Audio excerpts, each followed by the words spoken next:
और ये वाला पंखा। नमस्कार दोस्तों, सक्षम लाइव प्रोग्राम में आपका स्वागत है। आज हम लोग बहुत ही बहुमूल्य मुद्दे पर, बहुत ही बहुमूल्य सब्जेक्ट पर बात कर रहे हैं और यह सब्जेक्ट सबको समझना, सबके लिए जानना बेहद ज़रूरी है। इसका कारण है क्योंकि यह सब्जेक्ट, यह विषय, जब हम पॉक्सो की बात करते हैं, जब हम बच्चों की सुरक्षा की बात करते हैं, जब हम कानून की बात करते हैं, तो कहीं ना कहीं बच्चों के हित के लिए, बच्चों के सर्वाधिक हित के लिए मैं तो कहूँगा यह कानून बनाया गया था।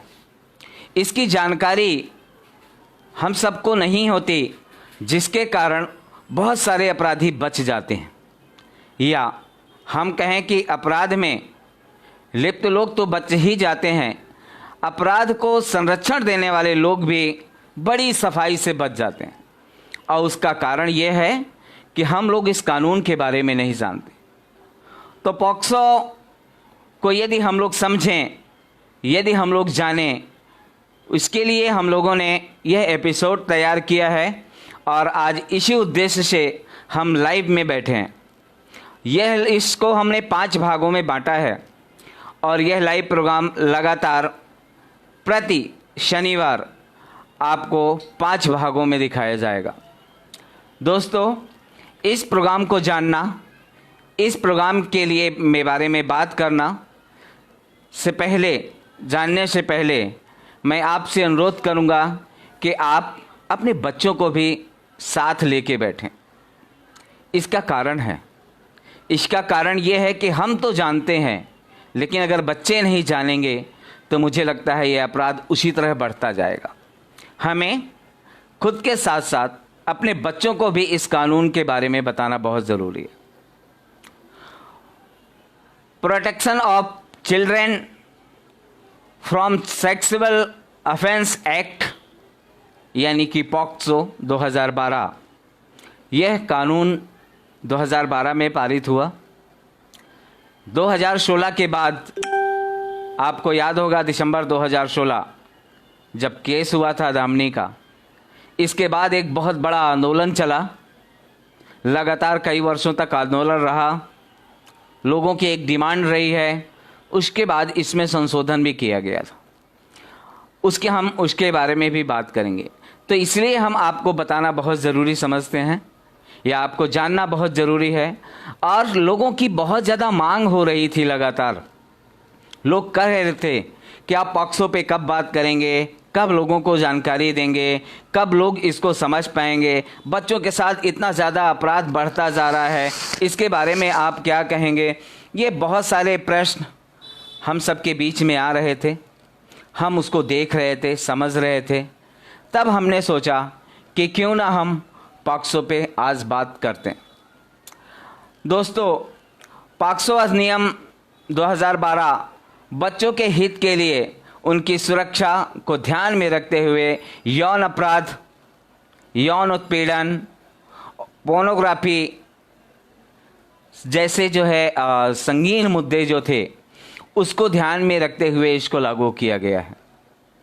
आपको यह बताना बहुत ज़रूरी है कि यह एक ऐसा कानून है, यह एक ऐसा कानून है जिसमें 18 वर्ष तक के बच्चों के साथ होने वाले अपराध, किसी भी उम्र का, यानी लड़का हो या लड़की, किसी के भी साथ यदि किस तरह का अपराध होता है, उन सभी बच्चों को इससे जोड़ा गया है। बालक ऐसे कोई व्यक्ति अभिप्रेरित है अगर इस तरह की चीज़ों से, या उसकी सहमति से या असहमति से, दोनों तरह से अगर उसके साथ इस तरह का घिनौना अपराध हो रहा है, यौन उत्पीड़न हो रहा है, तो वह व्यक्ति दोषी है इस कानून के अनुसार। इसलिए हमें इस कानून को समझना बहुत ज़रूरी है।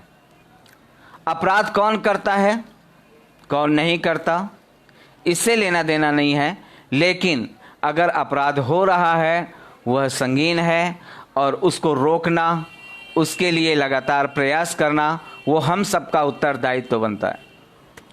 दोस्तों, बाल बालकों के विरुद्ध जो अपराध हैं उसको 3 श्रेणी में बांटा गया है। बालकों के विरुद्ध लैंगिक अपराध, अश्लील प्रयोजन के लिए उपयोग या फिर किसी अपराध का दुष्प्रेरणा यानी प्रयत्न, इन चीज़ों को समझना बेहद ज़रूरी है। पहला यह है कि हम बालकों के विरुद्ध लैंगिक जो अपराध है उसको हमें जानना चाहिए। लैंगिक अपराध, प्रवेशन लैंगिक जिसे कहते हैं, उसमें प्रवेशन लैंगिक हमला होता है। इसके बारे में हम लोग जानेंगे, इसको हम लोग बहुत गहराई से समझेंगे कि आखिर प्रवेशन लैंगिक क्या है, यह कैसा हमला होता है। साथ ही हम गुरुतर प्रवेशन लैंगिक हमले की बात हम लोग करेंगे, उसके बारे में जानेंगे। लैंगिक हमला, गुरुतर लैंगिक हमला और लैंगिक उत्पीड़न, यह जो 5 बिंदु हैं, यह बिंदु जो है धारा 21 मामले की रिपोर्ट करने या अभिलेख करने में विफल रहने के विरुद्ध दंड का प्रावधान इसमें धारा 22 के तहत मिथ्या परिवाद या मिथ्या सूचना के लिए बात करता है। हमें इसके बारे में जानना बेहद ज़रूरी है।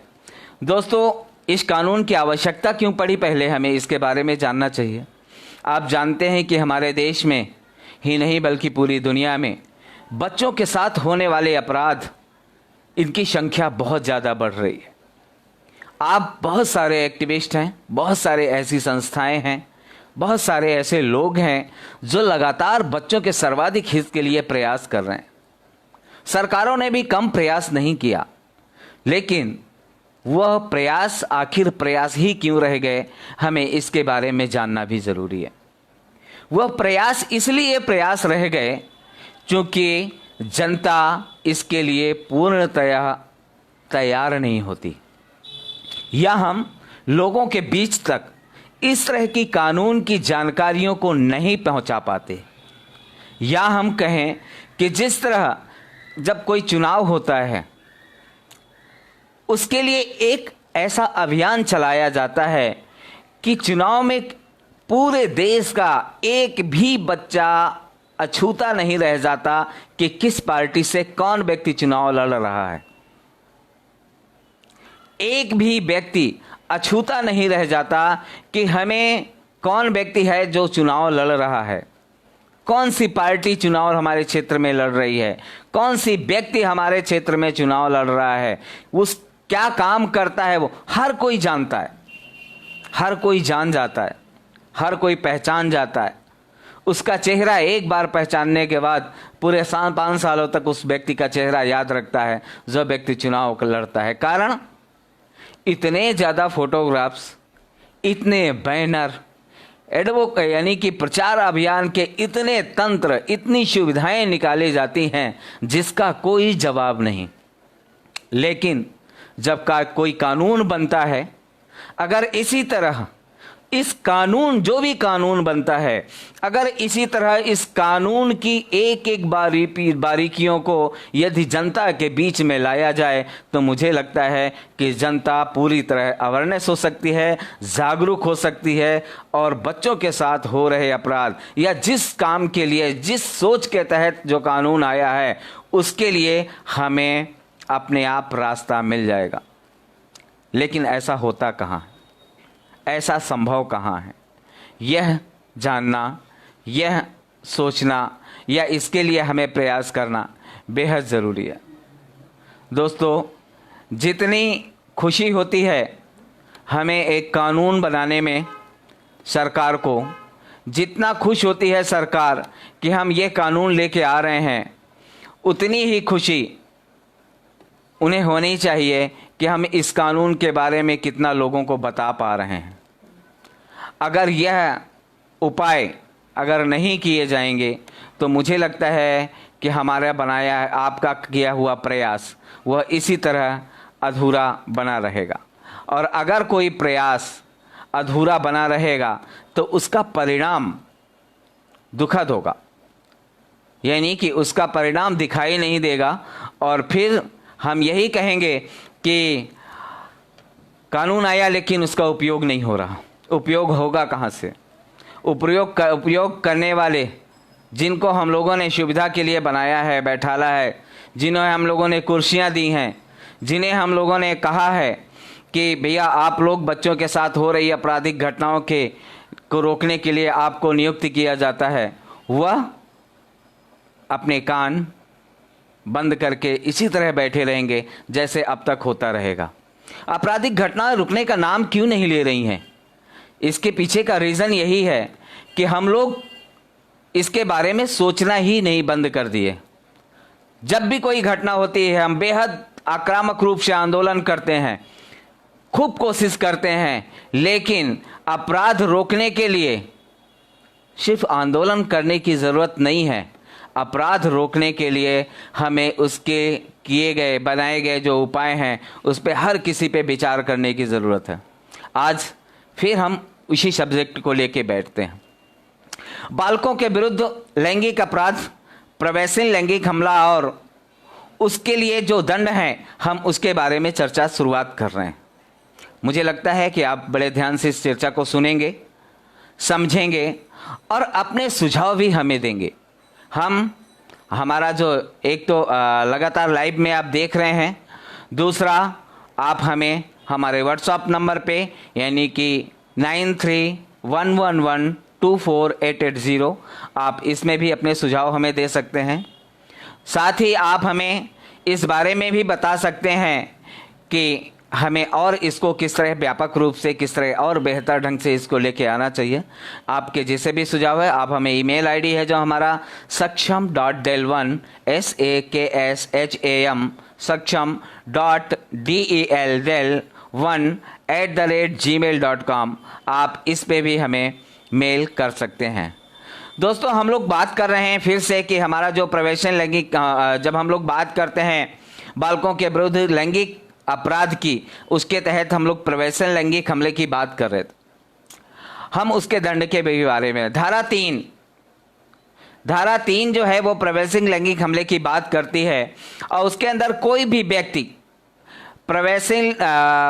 प्रवेशन लैंगिक हमला करता है, यह कहा जाता है कि यदि वह अपना लिंग यानी कि अपने पर्सनल पार्ट, प्राइवेट पार्ट किसी भी सीमा तक किसी बालक की योनि, मुंह, मूत्र मार्ग या गुदा में प्रवेश करता है, वह बालक के साथ या किसी अन्य व्यक्ति के साथ ऐसा करता है या ऐसा करता पाया जाता है। खा में इसको कहा गया है कि किसी वस्तु या शरीर के किसी भी अंग, उंगली हो गया या पेन हो गया, कोई वस्तु हो गई, ऐसे भाग को जो लिंग नहीं है, किसी भी सीमा तक बालक की योनि, मूत्र मार्ग, गुदा में प्रवेश करता है, बालक से उसके साथ किसी अन्य व्यक्ति के साथ ऐसा करवाता है, यानी खुद करता है, करता ही नहीं लेकिन अगर खुद किसी से करवाता है, या आगे हम लोग देखते हैं कि बालक के शरीर में किसी भी भाग के साथ ऐसा अभिचालन करता है या इससे बालक की योनि, मूत्र मार्ग, गुदा शरीर के किसी भी भाग में प्रवेश करता है, बालक के साथ या किसी अन्य व्यक्ति के साथ ऐसा करता है, यानी कि बालक बालिका किसी के साथ कैसा है, यह व्यक्ति हो सकते हैं। साथ ही बालक के योनि, लिंग, गुदा, मूत्र मार्ग पर अपना मुंह लगाता है या ऐसे व्यक्ति किसी से करवाता है ऐसा, या बालक को अवहेलित करता है, वह सब जो है ऐसी सभी प्रक्रियाएं जो होती हैं वह प्रवेशन लैंगिक हमला के अंतर्गत आती हैं। दोस्तों, हमें इसको जानना, हमें इसको समझना, हमने इसको बहुत ज़रूरी समझा है। अगर हम इसके बारे में नहीं जानेंगे, इसके बारे में नहीं समझेंगे तो शायद कोई भी बच्चा इस तरह के अपराध का शिकार होता है। ऐसा कार्य स्वयं करता है, बालक से स्वयं के साथ या किसी अन्य व्यक्ति के साथ करवाता है वह प्रवेशन लैंगिक हमला होता है। धारा 4 प्रवेशन लैंगिक हमला को दंड के लिए आगे बताता है। चूंकि हम जानते हैं कि हमारे बहुत से दर्शक बहुत सारे प्रश्न पूछ रहे होंगे और हो सकता है कि हम बहुत सारे लोगों का जवाब ना दे पाएं, लेकिन कोशिश ज़रूर करेंगे कि हम आप सबका जवाब दे पाएं। तो धारा 4 जो है प्रवेशन लैंगिक हमले के लिए दंड कि जो कोई प्रवेशन लैंगिक हमला करेगा वह दोनों में से किसी भी भांति के कारावास से उसकी अवधि 7 वर्ष से कम की नहीं होगी या आजीवन कारावास तक की होता है वह भी होगा। विभिन्न आंदोलनों के बाद जो संशोधन हुआ था, भयानक यानी जघन्य अपराध जो होता है उसके लिए जो जुवेनाइल जस्टिस बोर्ड है अगर वो तय करता है, वो कहता है कि यह सामान्य कोर्ट में चलेगा, यानी कि एक बड़े क्रिमिनल की भांति इसका अगर केस चलेगा तो उसमें चलेगा, उसके लिए एक अलग प्रावधान है। हम उसके बारे में भी आने वाले समय में बात करेंगे। लेकिन अगर हम लोग ऐसा कहते हैं करता हुआ अगर कोई व्यक्ति पाया जाता है तो धारा 4 के तहत उसको 7 वर्ष से कम की सज़ा नहीं होगी, किंतु आजीवन कारावास तक हो सकता है और साथ में जुर्माने का भी प्रावधान है। इसलिए दोस्तों आज हम इसके बारे में यानी कि पॉक्सो एक्ट के बारे में बहुत गहराई से हम लोग जानेंगे। एक एक चीज़ के बारे में मैं जानता हूं कि एक्ट बहुत बड़ा है, हमें एक बार एक एपिसोड में सब कुछ बता पाना मुश्किल है, इसलिए हम आपको इसको 5 भागों में बांटा गया है और हम लोग 5 भागों में लगातार बांटेंगे। हम चाहेंगे कि आप कार्यक्रम से लगातार जुड़े रहें और एक एक चीज़ की बात सुनते रहें ध्यान से। तो जैसा कि अभी आपने प्रवेशन लैंगिक हमले के बारे में जाना समझा है, इसी प्रकार हम लोग गुरुतर प्रवेशन लैंगिक हमले के बारे में भी जानेंगे। गुरुतर प्रवेशन लैंगिक हमला जो कोई, अब इसमें वो लोग लिप्त हो जाते हैं जो खासकर इनके संरक्षण के लिए नियुक्त किए गए हैं। हमें इसके बारे में जानना बेहद ज़रूरी है। आपको बताना बेहद ज़रूरी है कि जो कोई पुलिस अधिकारी होते हुए भी, यदि कोई पुलिस अधिकारी है, पुलिस है या किसी भी डिपार्टमेंट में जो बच्चों के संरक्षण के लिए नियुक्त है, पुलिस अधिकारी होते हुए किसी बालक पर पुलिस थाने या उसके परिसर में या उसके सीमाओं के भीतर जहां उसकी नियुक्ति की गई है, यदि वहां दूसरा किसी थाने के परिसर में, चाहे वह पुलिस थाने में उपस्थित हो या जिसमें उसकी नियुक्ति की गई हो उसके इर्द गिर्द, तीसरा अपने कर्तव्यों के अनुक्रम के में या अन्यथा, यानी कि जो उसका काम है अगर उसके खिलाफ अनदेखी करता है, नहीं करता है, आपके एफआईआर की भी बात होती है, अगर एफआईआर नहीं होता है, जहां वह पुलिस अधिकारी के रूप में ज्ञात हो यानी नियुक्त हो, उसकी पहचान की गई हो, प्रवेशन लैंगिक हमला करता है या करवाता है, यानी ऐसे लोग, चाहे वो पुलिस अधिकारी हो या अदर कोई व्यक्ति हो, अगर वो करता है, जो कोई सशस्त्र बल, सुरक्षा बल का सदस्य होते हुए बालक पर इस तरह के अपराध करता है, ऐसे क्षेत्र में सीमा के भीतर जिसमें वह व्यक्ति तैनात है, बलों या सशस्त्र बलों की कमान के अधीन किन्हीं क्षेत्र में जहाँ पे उसका पावर है, जहाँ पे उसको नियुक्त किया गया है, अपने कर्तव्यों के अनुक्रम में या अन्यथा जिम्मेदारियों वाले क्षेत्र में जहां उक्त व्यक्ति सुरक्षा सशस्त्र बल के सदस्य के रूप में ज्ञात हो या उनकी पहचान की गई हो, पहचान सुनिश्चित हो, वहां जो कोई लोक सेवक हेतु किसी बालक पर प्रवेशिक लैंगिक हमला करता है, जो कोई किसी जेल या किसी होम्स, जो गृह बनाए जाते हैं बच्चों के लिए, सुधार गृह, संप्रेषण गृह, तत्समय प्रवृत्ति किसी भी विधि द्वारा या उनके अधीन उपस्थित अभिरक्षण या देखरेख और संरक्षण अन्य स्थान या प्रबंधन कर्मचारी वृंद, यानी कि आपके लिए नियुक्त किए गए जो भी व्यक्ति जिसकी कार्यसीमा है, चाहे वो पुलिस हो, चाहे वो सरकारी या गैर सरकारी संस्था हो, जो भी व्यक्ति हो, यदि ऐसे अपराध करता है, आपका जो कोई अस्पताल है, सरकारी प्राइवेट कर्मचारी है, अस्पताल में किसी बालक के साथ में अगर ऐसा होता है, या स्कूल में ऐसा होता है, या प्राइवेट जो भी इंस्टीट्यूट चल रहे हैं वहाँ ऐसा होता है,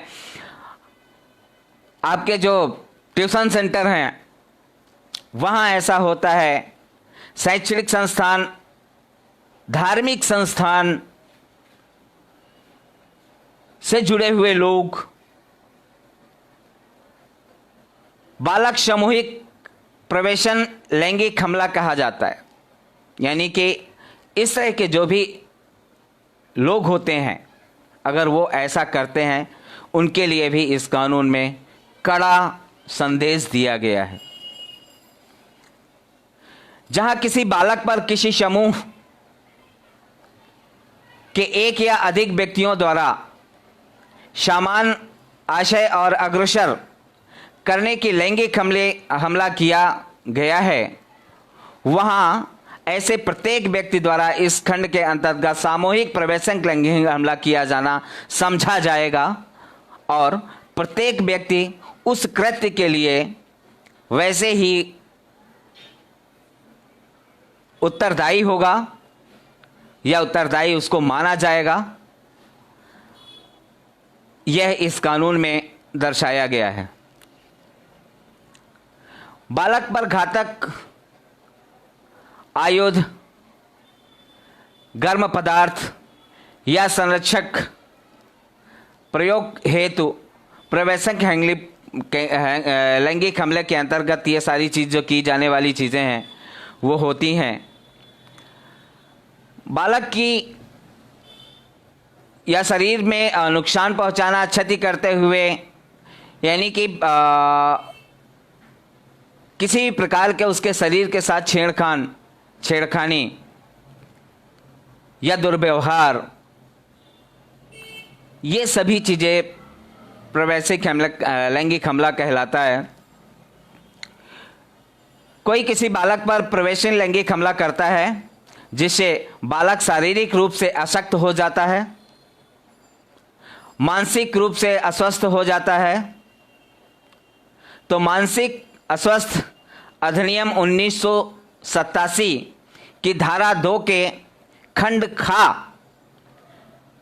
के अधीन यथा परिभाषित मानसिक रूप से रोगी हो जाता है या किसी प्रकार का ऐसा कार्य होता है जिससे बालक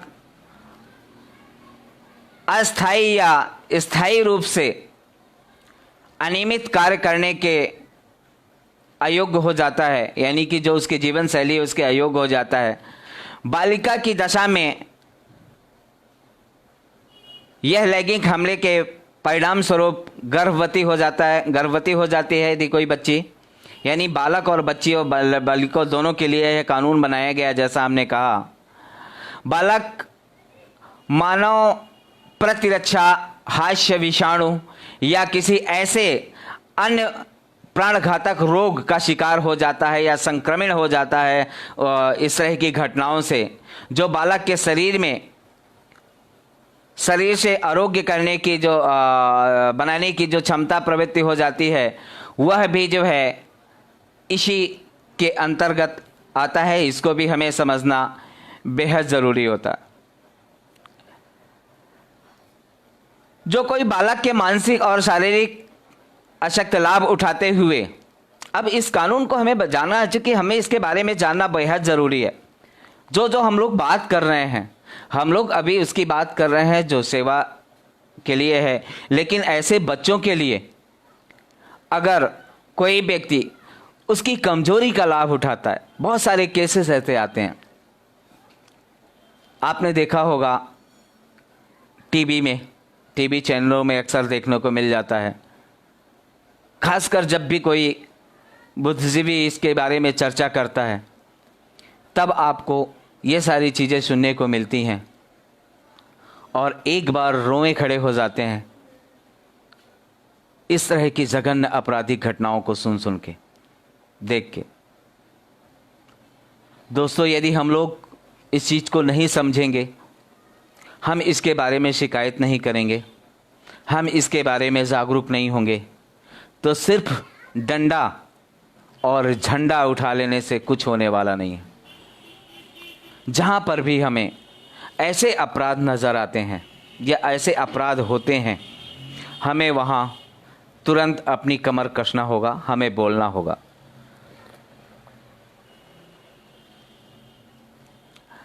हम लोग जब बात करते हैं, इसी तरह कानून की बात आज कर रहे हैं, पॉक्सो की बात कर रहे हैं, और जब हम पॉक्सो की बात करते हैं तो उसमें बहुत सारे ऐसे प्रावधान हैं। ऐसे कैसे किसी भी प्रकार के बच्चों को नहीं छोड़ा गया है, आपको और हमें समझना बेहद ज़रूरी है। जो कोई उस बालक पर एक से अधिक बार प्रवेशिक लैंगिक हमला करता है, वह भी इस श्रेणी में आता है। जो कोई 12 वर्ष से कम आयु के किसी बालक पर प्रवेशिक लैंगिक हमला करता है, वह भी है। बालक का रक्त या प्रदत्त विवाह, संरक्षकता द्वारा पोषण, देखभाल करने वाला, नातेदार, रिश्तेदार, माता पिता, घरेलू संबंध रखते हुए यदि ऐसा बात काम करता है, ऐसा व्यक्ति करता है, उसके परिवार का भी कोई व्यक्ति अगर ऐसा करता है, या उसके संरक्षण में आने वाले व्यक्ति जो भी कोई करते हैं, वह भी प्रवेशन लैंगिक हमला करता हुआ माना जाता है। बालकों की सेवा प्रदान करने वाली संस्था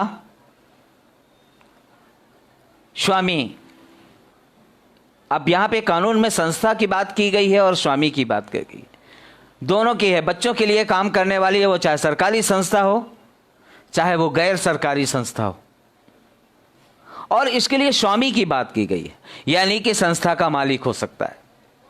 उत्तरदायी, मेन उत्तरदायित्व तो जो करता है, धरता है, वह भी व्यक्ति होता है। वहाँ का कोई कर्मचारी हो सकता है। अगर ऐसा करता है, वह प्रवेशिक लैंगिक हमला करता है, तो वह भी इस कानून के दायरे पे आता है। अब जब कानून में किसी भी व्यक्ति को छोड़ा नहीं गया है, किसी भी व्यक्ति को बख्शा नहीं गया है, तो आखिर ये अपराधी बच कैसे रहे हैं, यह भी सोचने की बात। हमें इस बारे में जानना होगा। बहुत सारे ऐसे केस हैं, हमारे पास भी बहुत सारे ऐसे केस आते हैं। जितने भी केस आते हैं, तुरंत हम उसको पुलिस तक भेजते हैं। जो संरक्षण अधिकारी हैं, चाहे वो डिस्ट्रिक्ट चाइल्ड प्रोटेक्शन यूनिट हो, चाहे वो CWC हो, या फिर बाल आयोग हो, हर जगह तक हम लोग इसको भेजते हैं। लोगों की अनभिज्ञता, लोगों की कुंठा से ग्रसित जो सोच है, आज मजबूर कर रही है हमें इस तरह के मुद्दों पे चर्चा करने के लिए। हम एक जिम्मेदार व्यक्ति हैं, और हम देश के जितने भी नागरिक हैं, हर व्यक्ति अपने आप में एक जिम्मेदार व्यक्ति है। हर व्यक्ति अपने बच्चों के उज्जवल भविष्य की बात करता है। हर व्यक्ति अपने बच्चे के उज्जवल भविष्य के लिए मेहनत करता है। हर व्यक्ति अपने बच्चे के उज्जवल भविष्य की कामना करता है। हर व्यक्ति अपने बच्चों के उज्जवल भविष्य के लिए उपासना करता है। हर व्यक्ति अपने बच्चों के उज्जवल भविष्य के लिए अपनी पूरी जिंदगी की जमा की हुई पूंजी को निछावर करता है, लेकिन उसकी सुरक्षा के लिए जागरूक नहीं है। यह बहुत ही गंभीर मुद्दा है। हमें हर बच्चे को अपना बच्चा समझ करके अपनी सोच सामने रखनी होगी। जिस दिन हम हर बच्चे को अपना बच्चा सोच के हम अपनी सोच को सामने रखेंगे, उस दिन देश के हर बच्चा सुरक्षित हो जाएगा। अपने क्षेत्र का हर बच्चा सुरक्षित हो जाएगा। अपने समुदाय का हर बच्चा सुरक्षित हो जाएगा। जिस दिन हम सोचेंगे कि अगर किसी लड़की के साथ में अपराध हो रहा है और हम मुंह मोड़ के चले जा रहे हैं, और ऐसे लोग जो ऐसी घटना होते हुए भी, जानते हुए भी, देखते हुए भी, समझते हुए भी, चाहे वो पुलिस डिपार्टमेंट में हो, चाहे वो जिम्मेदार किसी भी पद में बैठा हो, अगर वह व्यक्ति अपनी आंखें बंद करता है, उसकी उचित सलाह नहीं देता या उसके लिए उचित शिकायत नहीं करता, अपनी पैरवी नहीं करता अगर इस तरह के अपराध को रोकने के लिए, वह भी इस कानून के दायरे में आता है। लेकिन मैंने आज तक ऐसा कोई केस नहीं सुना कि किसी व्यक्ति ने यह बोला हो कि इस व्यक्ति ने देखा और शिकायत नहीं की। मुझे लगता है, या मैं इस व्यक्ति के पास गई और जब पॉक्सो एक्ट की धारा ये कहती है कि अगर यह व्यक्ति आपकी शिकायत नहीं सुनता, उस पे यह मुकदमा दर्ज हो सकता है, उसकी नौकरी भी जा सकती है और वह कारागार की यानी कि सजा भी प्राप्त पा सकता है, उसे सजा भी हो सकती है, फिर भी हम इसका उपयोग नहीं करते और बच्चों के साथ अपराध बढ़ता जा रहा है, दिनों दिन बढ़ता जा रहा है। हम इसलिए बीच बीच में चर्चाएं करना बहुत ज़रूरी है कि हमें हर किसी को जागरूक होना बहुत ज़रूरी है। सिर्फ कानून के बारे में बता देना और आप लोग सुन लें, यह कहीं से उचित नहीं है। हमें इसके लिए तुरंत प्रयास करना चाहिए। जब हम बाल मित्र नहीं बनते, हर संस्था, हर व्यक्ति बच्चों के प्रोटेक्शन की बात करता है, बच्चों की सुरक्षा की बात करता है, बच्चों के सर्वाधिक हित के लिए बात करता है, बच्चों के लिए इंस्टीट्यूट चलाता है, बच्चों के लिए एक्टिविटी सेंटर चलाता है, या बच्चों के लिए हर संभव प्रयास करने की कोशिश करता है, उसके लिए जनता का जुड़ाव बेहद ज़रूरी है। जो भी संस्था, जो भी व्यक्ति वो बाल हित के लिए यदि खुद को समर्पित कर रहा है, बाल हित के लिए यदि जो है अपने आप को जनता के लिए अपने आप को समर्पित कर दिया है, मैं सभी देशवासियों से निवेदन करूंगा कि आपके इर्द गिर्द जो भी संस्था हैं और अगर वो वाकई बच्चों के लिए काम करती हैं, आप उसको समझें, जानें और उसके पूरे सहयोगी बने। जो सरकार बच्चों के हित की बात करती है, अब बहुत सी सरकारें हैं, मैं इसलिए बीच में चर्चा बेहद जरूरी है। बहुत सी ऐसी सरकारें हैं जो बच्चों के हित की तो बात करती हैं, लेकिन 5 साल तक वो बच्चा याद नहीं होता। मैं आपको फिर याद दिलाना चाहूंगा, बच्चों के लिए निगरानी करने के लिए आप कैमरे मत लगाइए। आप ये भी तो देखिए कि उसको मॉनिटरिंग कौन कर रहा है। आपके इतने खुद के वॉलेंटियर हैं, हर पार्टी के, देश की कोई भी राजनीतिक पार्टी हो, हर किसी के इतने वॉलेंटियर हैं कि अगर आप उन वॉलेंटियरों को तैनात कर दें कि किसी भी बच्चे के साथ अपराध नहीं होना चाहिए, किसी भी बच्चे का अपहरण नहीं होना चाहिए आपके क्षेत्र में, इसके लिए आप जिम्मेदार हैं। मैं उम्मीद करता हूं और विश्वास के साथ कहता हूं कि अपराध अपने आप रुक जाएगा,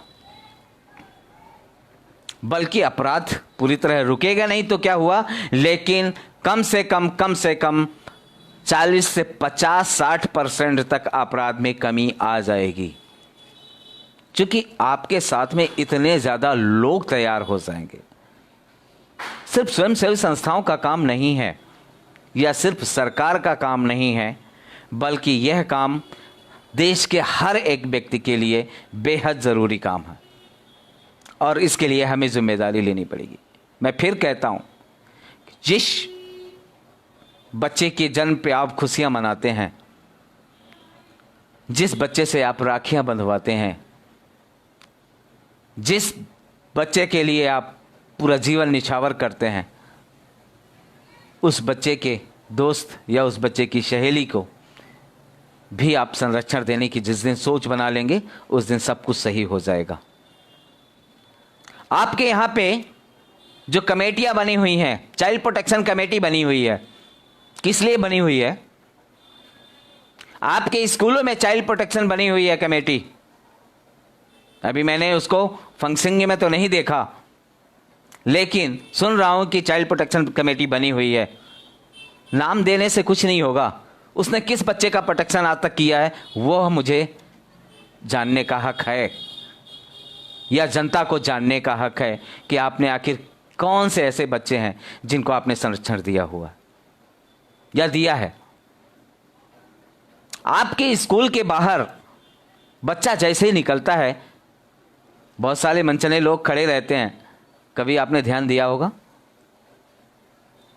किस बात की कमेटी बैठ गई? आपकी बस्ती में भी चाइल्ड प्रोटेक्शन कमेटी बनने का है, बनाए भी बहुत सारे लोग हैं, लेकिन वो क्यों बनाए हुए हैं? क्या काम कर रहे हैं वो? मुट्ठी भर लोगों से, जितने भी लोग हैं ऐसे अपराध करने वाले, वो मुट्ठी भर लोग हैं और मुट्ठी भर लोगों से लड़ने के लिए बहुत सारे फोर्स तैनात है। फिर भी अपराधी, शातिर अपराधी बच रहा है। हम आगे फिर जाएंगे, क्योंकि आज हम लोग बात कर रहे हैं, जब पॉक्सो की बात कर रहे हैं, तो ये सारी चीज़ें जो हम बात कर रहे हैं यह सब पॉक्सो एक्ट के अंतर्गत आता है। जब आपका एक भी स्कूल नहीं बच सकता, जब आपका टीचर नहीं बच सकता, जब आपके प्रोटेक्शन पे नियुक्त किए गए जो अधिकारी नहीं वो नहीं बच सकते, जब आपके डॉक्टर नहीं बच सकता, जब आपके आशा वर्कर नहीं बच सकती, आपके आंगनवाड़ी नहीं बच सकती, आपका सरकार का कोई भी नाम जो नुमाइंदा है वो नहीं बच सकता, व्यक्ति नहीं बच सकता, पक्ष में हो या विपक्ष में बैठा हो वो व्यक्ति नहीं बच सकता इस कानून के अंतर्गत, फिर भी अपराधी कैसे बच रहा है, यह चिंता का विषय है। और यह चिंता का विषय इसलिए है क्योंकि हम कानून के बारे में नहीं जानना चाहते। आपके पास गूगल है, बहुत सारे आप वीडियोस देखते हैं, गाने देखते हैं, बहुत सारे एक्टिविटी देखते हैं। मैं कहता हूं कभी कभी इस तरह के कानून को भी पढ़ें, और पढ़ने के बाद आपको बहुत सारी चीज़ें मिलेंगी उसमें, और आप उसका उपयोग करना चालू कर दें, अपराध अपने आप धीरे धीरे कम होना चालू हो जाएगा। बालक के साथ या बच्चों के साथ जो हमने बात कहा कि कोई भी संस्था सरकारी या गैर सरकारी, उसका मालिक हो, स्वामी हो, कर्मचारी हो, किसी भी पद में बैठा हो, सरकारी जब संस्था की बात करते हैं तो हम लोग जो है इसका चर्चा दे दीजिए, तब हम लोग बात करते हैं सिर्फ और सिर्फ उसकी बात नहीं करते। सरकारी कर्मचारी का मतलब ये नहीं है कि सिर्फ एक व्यक्ति, सरकारी कर्मचारी का मतलब, सरकारी संस्था का मतलब आप जो सरकार के द्वारा दी जाने वाली सेवाएं हैं, और जो स्वयंसेवी संस्थाएं हैं जो आपके अंतर्गत और भी संस्था खोल के बैठे हैं। अब आपके यहाँ कंप्यूटर इंस्टीट्यूट है, वो भी एक संस्था है। आपके यहाँ ट्यूशन सेंटर हैं, वह भी एक संस्था है। आपके ये जितने भी लोग हैं वो सब एक संस्थाएं हैं, आप उन सब को उसी रूप में देखिए, और जब आप उस रूप में आप इनको देखेंगे तो आपको समझ में आ जाएगा कि ज़रूरी कितना है, और ये सब उतने ही जिम्मेदार व्यक्ति हैं। इसलिए हमें इस कानून को समझना है, इस कानून को जानना बेहद ज़रूरी है। अब हम लोग समुदाय, पथिक यानी कि यात्री, कोई रिश्तेदार, ये सब लोग भी आते हैं, वो भी प्रवेश अगर ऐसा कुछ करते हैं तो वह भी इस कानून के अंतर्गत इस घेरे पे आ रहे हैं। हमें इन सब चीज़ों को समझना होगा, जानना होगा, और इसके लिए उचित रूप से कदम भी उठाना होगा। जो कोई बालक पर प्रवेशिंग लैंगिक हमला करता है और जो पूर्व में इस अधिनियम के अधीन कोई अपराध करने के लिए या उसके लिए पहले से भी अपराधी है, अन्य विधि के यानी कि किसी भी प्रकार का दंड भोग चुका है, और वो कोई अपराध करता है, लैंगिक अपराध किए जाने की दोष सिद्ध किया गया है, वह व्यक्ति दोबारा यदि करता है वो भी आता है, पहले जो कर चुका है वो भी आता है। जो कोई बालक का पर प्रवेशन लैंगिक हमला करता है और बालक को सार्वजनिक रूप से निर्वस्त्र करता है, कपड़ा उतारता है, नग्न करता है, नग्न करने का प्रयास करता है, वह गुरुतर प्रवेशन लैंगिक हमला करता है, उसे इस हमले के अंतर्गत माना जाता है। हम धारा 6, तो जो हमने अभी इन सभी चीज़ों पे चर्चा की है, इसके बाद हम आपको बताएंगे कि धारा जो 6 है इस कानून की, गुरुतर प्रवेशन लैंगिक हमले के जो दंड हैं, जो कोई गुरुतर लैंगिक प्रवेशन लैंगिक हमला करेगा उसे कठोर कारावास का इसमें प्रावधान है। इस कानून के तहत, इस धारा के तहत 10 वर्ष से कम की आयु की सज़ा और आजीवन कारावास भी उसको हो सकता है। तो आपको हमने बताया कि सरकार के नुमाइंदे हो, चाहे वो पुलिस विभाग का हो, चाहे वो स्कूल हो, चाहे वो सरकारी या गैर सरकारी संस्था हो, चाहे वो आपका इंस्टीट्यूट हो, चाहे वो आपके कंप्यूटर सेंटर्स हों, यानी सरकारी या गैर सरकारी जो भी संस्थाएं हैं, जो भी बच्चों के साथ काम करने वाली संस्थाएं हैं, या जो बच्चों के हित के लिए, चाहे वो हॉस्पिटल हो, स्कूल हो, कोई भी हो, जो काम करता है, अगर वह व्यक्ति इस तरह के काम पे संलग्न है या इस तरह के काम को छिपाता है, वह सब जो है इस कानून के दायरे पे आते हैं। बस आपको थोड़ी सी पहल करने की ज़रूरत है, हमले अपने आप धीरे धीरे रुकना चालू हो जाएंगे। इसलिए दोस्तों कि जैसा कि हमने बताया कि इन सबको भी अपराधी माना गया है इस कानून के तहत, और अपराधी व्यक्ति के लिए सज़ा का भी उसी तरह का प्रावधान भी है। कम से कम 10 वर्ष की सज़ा है और आजीवन कारावास भी हो सकता है, इसको दंड किया जा सकता है, और जुर्माने की भी सज़ा हो सकता है। इसलिए हमें इस कानून को समझना जानना बेहद ज़रूरी था। दोस्तों, अगर हम अगले चैप्टर पे आते हैं, जो लैंगिक हमला है और उसके लिए क्या दंड हैं, हमें उसको भी समझना बेहद ज़रूरी। लेकिन मैं फिर से गुरुतर जो हम लोग प्रवेशन लैंगिक हमले पे अभी तक जो बात किए हैं उसको दोहराना चाहूँगा, फिर बताना चाहूँगा कि कोई भी व्यक्ति, किसी भी प्रकार का व्यक्ति हो, चाहे वो किसी स्कूल से संबंध रखता हो, स्कूल का व्यक्ति हो, स्कूल के प्रिंसिपल से लेकर एक चपरासी तक, या किसी गैर सरकारी संस्था का व्यक्ति हो, यानी संस्था से मालिक से लेकर के एक चपरासी तक, यानी कि जो फील्ड वर्कर्स से जुड़े हुए व्यक्ति या और व्यक्ति हो सकता है, आपका कोई संरक्षण देने वाला यानी आपके घर से संबंधित व्यक्ति हो, या फिर आपका किसी इंस्टीट्यूट का, यानी कि आपके ट्यूशन सेंटर हो सकते हैं, आपके जो कंप्यूटर सेंटर हो सकते हैं, जहां भी आप पढ़ाई करते हैं, पढ़ने के लिए जाते हैं,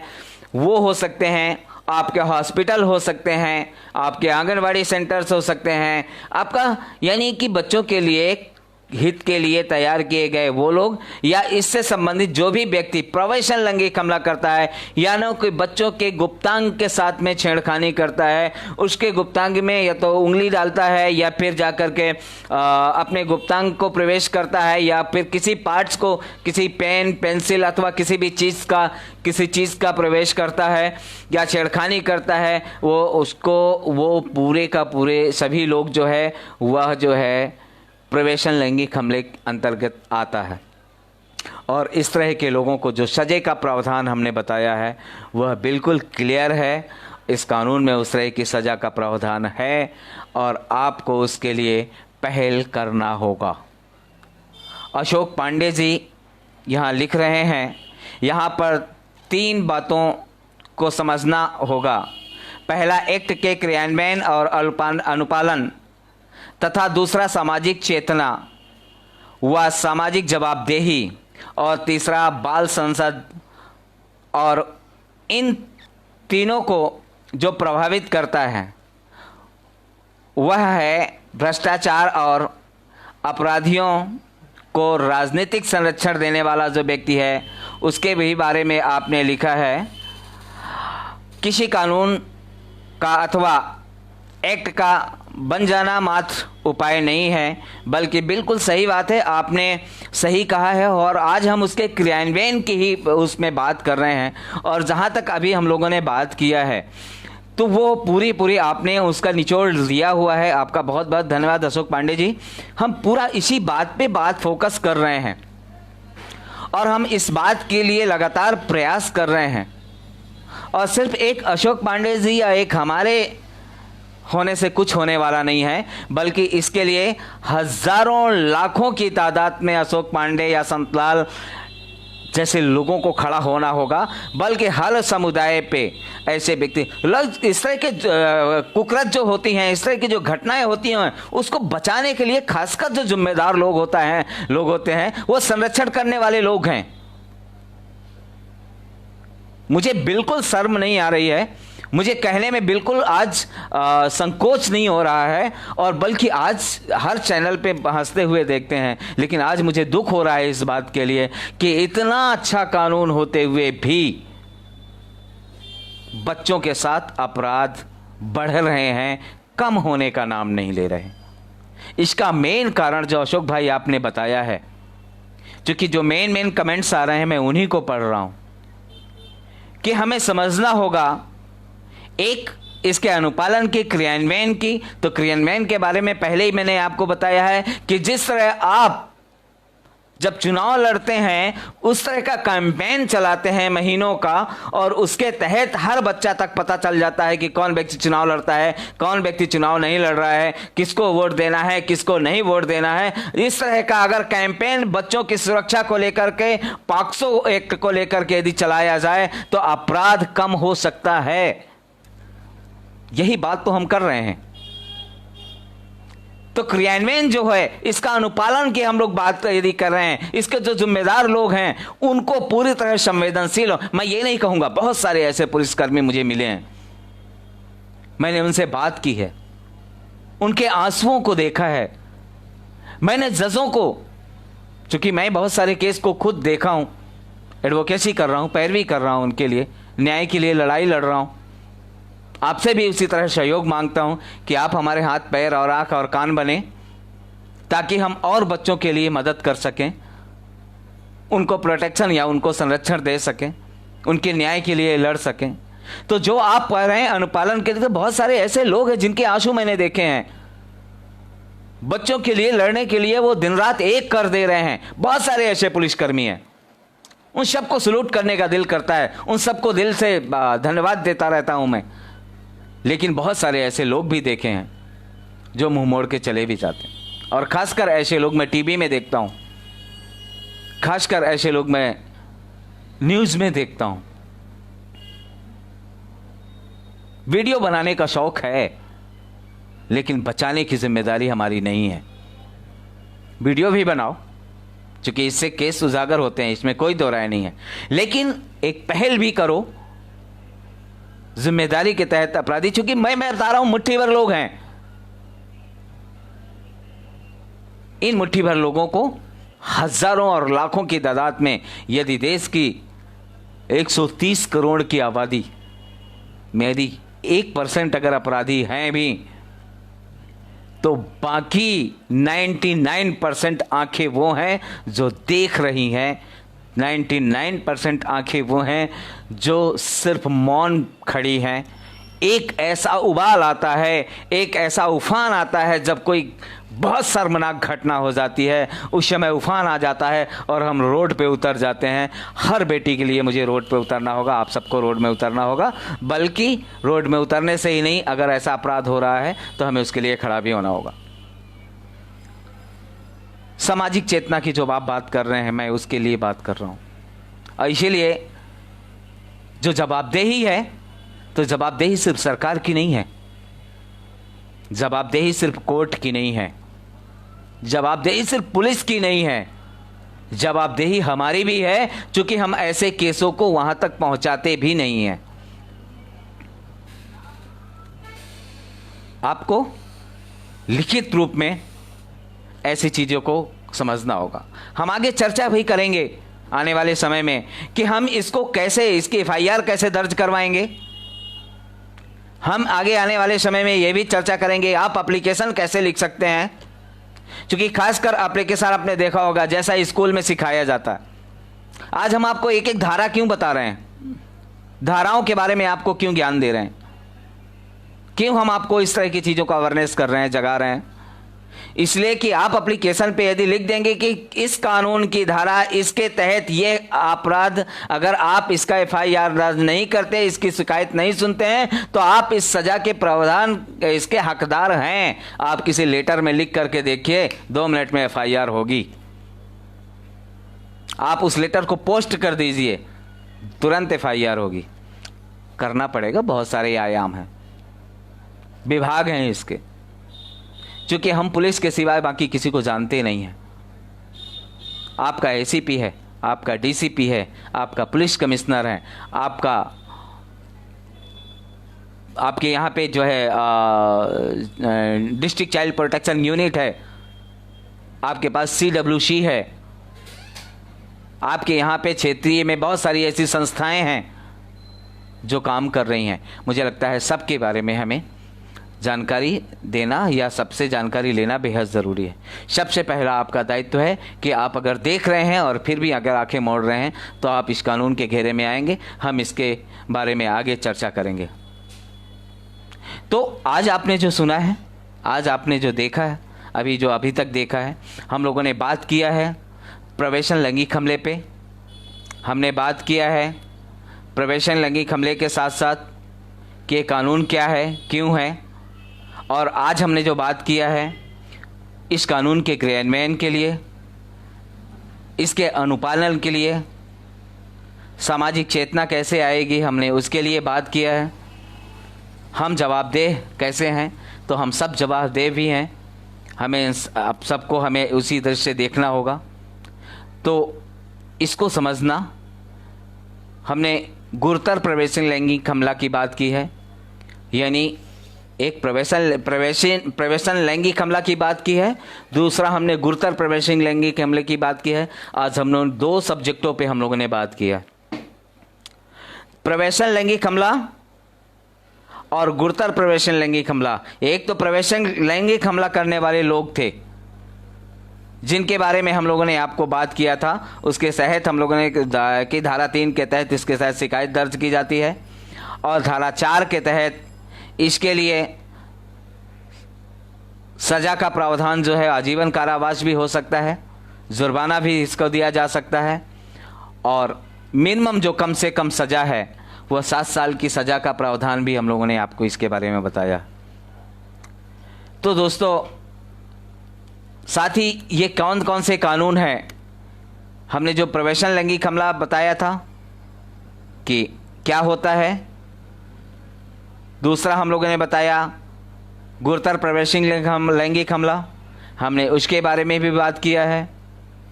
तो आपको इसी तरह की जो चीज़ें हम लोग लगातार बात करें, हमने बताया कि इसको हम लगातार छोटा छोटा करके 5 भागों में हम लोगों ने बांटा है, और वो इसलिए बांटा है कि हम विस्तार से बात कर सकें, या आपके जो सवाल आते हैं हम उसके बारे में आपसे बात कर सकें। तो इस तरह के जो एक अपराधी है और एक अपराध यानी कि संरक्षण, बच्चों के संरक्षण के लिए जो लोग हैं उनके लिए जो गुरुतर प्रवेशन लैंगिक हमला जो प्रावधान है, हम लोगों ने उसके बारे में बात किया है, और उसमें बहुत सारी चीज़ें हम लोगों ने चर्चा किया है। आप लोग उसको दोबारा सुनिएगा, बार बार सुनिएगा। और उसके जो दंड के प्रावधान हैं, हमने उसके बारे में भी बताया था कि धारा 6 के तहत, धारा 6 की जो है इसका कठोर कारावास की सज़ा है उन व्यक्तियों के लिए जो नियुक्त होते हुए, एक जिम्मेदार व्यक्ति होते हुए भी अगर ऐसा करते हैं या ऐसा करने के लिए मजबूर करते हैं तो उनके लिए कठोर कारावास की सज़ा भी है। 10 वर्ष से कम से कम की कोई सज़ा नहीं है, किंतु जो और आजीवन कारावास तक इसका हो सकता है, किया जा सकता है, वो कोर्ट के ऊपर निर्भर करता है किस तरह की आए, और साथ ही जुर्माने की भी है। तो दोस्तों, इस तरह की बहुत सारी जो जानकारियां हैं वो हम आपको समय समय पर देते रहेंगे, करते रहेंगे। आपके सुझाव, आपके कमेंट्स, आपके जानकारियां, या आप इस कार्यक्रम का हिस्सा कैसे बन सकते हैं, आप इस तरह के कार्यक्रम को कैसे मजबूती दे सकते हैं, किस तरह आप अपना जुड़ाव सक्षम के साथ में कर सकते हैं, आप हमें से चर्चा कर सकते हैं, आप हमें मेल कर सकते हैं। हमारा मेल आईडी है, फिर से मैं आपको बताना चाहूँगा, saksham saksham.delvan@gmail.com। आप इसमें हमें मेल कर सकते हैं। साथ ही जो है आप हमें व्हाट्सअप कर सकते हैं। सक्षम यानी कि व्हाट्सअप नंबर है हमारा 9311124880। आप हमें इस पे मेल भी कर सकते हैं। तो दोस्तों, हम लोगों ने जो सुना है, जो अभी तक हम लोगों ने देखा है, हमारे बहुत सारे अनुभव है। अगर मैं चर्चा करना चालू कर दूं तो मुझे लगता है कई रातें बीत जाएंगे। आपने बहुत सारी चीज़ें देखा होगा, समझा होगा, नहीं देखा होगा तो टीवी में ज़रूर देखा हो, न्यूज़ पेपरों में। ऐसा कोई न्यूज़ पेपर नहीं आता जिसमें कहीं ना कहीं बच्चों के साथ हो रही आपराधिक घटनाओं का विवरण न दिया हो, घटनाएं ना हुई हो। तो हर रोज़, हर घंटे, हर मिनट बच्चों के साथ आपराधिक घटनाएं हो रही हैं। इसको रोकने के लिए हमें हर पल तैयार होना होगा। कल करे सो परसों कर, परसों करें तो नरसों, ये वाली कहानी नहीं होना चाहिए। हमें कल करे सो आज कर, आज करे सो अब हमें ऐसी प्रक्रिया को लगातार जन्म देना होगा, करना होगा, तभी इस तरह के आपराधिक घटनाएं रुकेंगी।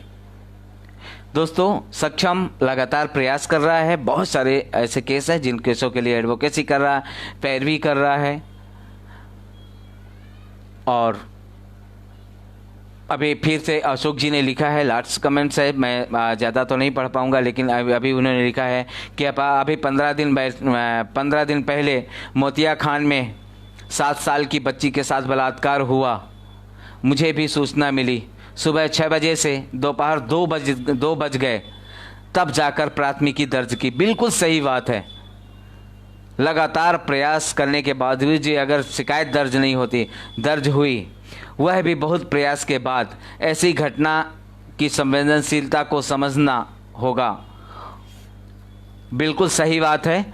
और ऐसी जो घटना है और वास्तविकता तो धरातल पर समझना होगा, यानी कि धरातल पे इसकी वास्तविकता है, उसको सबको बताना होगा, जागरूक करना होगा। और रणनीति बनाते समय ज़मीनी वास्तविकता हो केंद्र में रखना होगा। बिल्कुल सही बात है।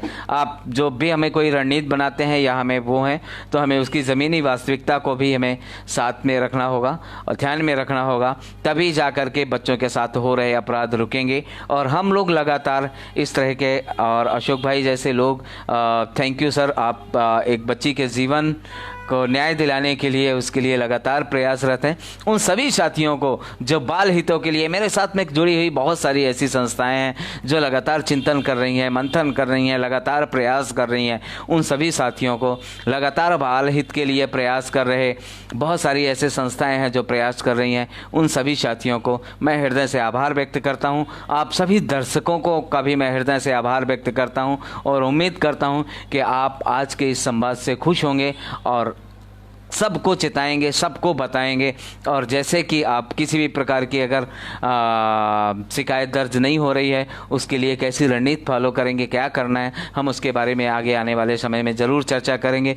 और साथ ही चूँकि हमें समय हमारा पूरा हो रहा है और काफ़ी विस्तार से हम लोगों ने आज सिर्फ प्रवेशन लैंगिक हमले के बारे में जाना है, गुरुतर प्रवेशन लैंगिक हमले के बारे में जाना है। और अगली बार हम लोग फिर जानेंगे जो हमारा अगला चैप्टर है लैंगिक हमला और उसके दंड पे हम लोग चर्चा विस्तार से बात करेंगे और उसके प्रावधानों पे बात करेंगे।